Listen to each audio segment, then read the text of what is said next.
जो नहीं जानता उसी की संभावना है कि वह सब कुछ जान सके, मगर जो पहले से सब कुछ जानता है वह और क्या जानेगा। आत्मज्ञान की प्राप्ति से पहले गौतम बुद्ध बिल्कुल एक अनजान की तरह प्रश्न पूछते थे, जैसे उन्हें मालूम ही नहीं हो। वे स्वयं को हर चीज से अनजान मानते थे, जरूरी होता था। आज हम आपको एक ऐसे व्यक्ति की कहानी बताएंगे जो अपने समय के सबसे महान व्यक्ति रहे थे। एक बार एक गुरु अपने सभी शिष्यों को कुछ समझा रहे थे। उन सभी शिष्यों में से एक शिष्य बहुत ही मूर्ख था, या आप कह सकते हैं कि वह एकदम साधारण था, जो एक समय में एक ही काम कर सकता था।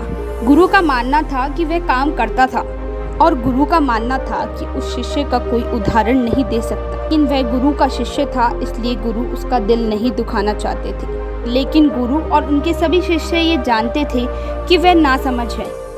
एक बार गुरु स्नान करने के लिए जा रहे थे, तो उन्होंने सोचा कि ये शिष्य किसी और काम का तो है नहीं, क्यों ना इसे अपने साथ ले जाऊं, क्योंकि वह शिष्य हर काम में गड़बड़ कर देता था, हर काम को उल्टा करता था। गुरु भी उससे तंग आ चुके थे। वह शिष्य इतना साधारण था कि उसे अगर एक बार 2 काम करने के लिए दिए जाए तो वह एक काम को ठीक से नहीं कर पाता था। इसलिए गुरु उस शिष्य को अपने साथ ले गए। तो गुरु स्नान करने जा रहे थे और उन्होंने जाते जाते सारे कपड़े शिष्य को देते गए और कहते हैं कि इसमें से कोई भी कपड़ा नीचे मत रखना, क्योंकि नीचे जमीन गीली है, कपड़े खराब हो जाएंगे और मुझे कहीं दूसरी जगह जाना है। ध्यान रहे, कपड़े मत रखना, वरना मैं मिट्टी लगे हुए कपड़े पहन जाऊंगा। शिष्य गुरु से कहता है कि ठीक है, मैं इन्हें हाथ में ही पकड़े रखूंगा। उसे समझा कर कह रहे थे कि कपड़े जमीन में मत रखना। स्नान करके गुरु बाहर आए। शिष्य गुरु की तरफ देखता है, उसे लगता है कि गुरु उसे बुला रहे हैं, तो उन कपड़ों को जमीन में रखकर गुरु के पास चला जाता है और कहता है कि आपने मुझे बुलाया। तो गुरु क्रोधित होकर कहते हैं कि मूर्ख, मैंने तुम्हें नहीं बुलाया। मैंने कहा था ना कि कपड़े नीचे मत रखना, लेकिन फिर भी तुम कर आ गए हो। देखो, इसमें मिट्टी लग गई है। गुरु जाते हैं और देखते हैं अब उनके कपड़ों पर मिट्टी लग जाती है। वे क्रोधित हो जाते हैं और शिष्य से कहते हैं, देखो, तुमने सारे कपड़े गंदे कर दिए, और क्रोध में वही कपड़े पहन लेते हैं।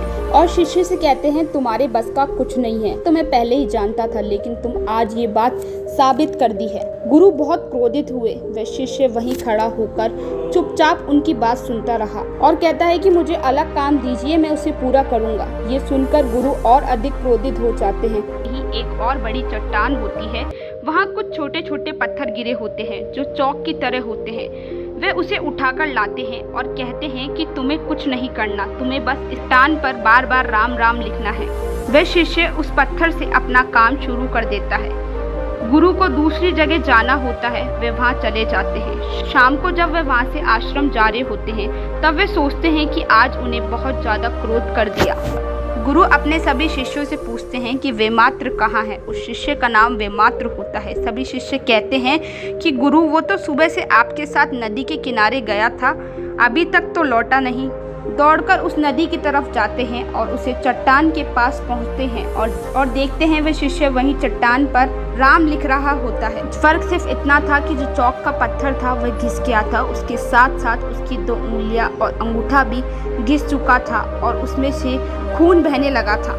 ये देखकर गुरु शिष्य को अपने गले लगा ले। दोस्तों, आपको ये कहानी कैसी लगी कमेंट करके ज़रूर बताएं और बेल आइकन दबा के चैनल को सब्सक्राइब करें।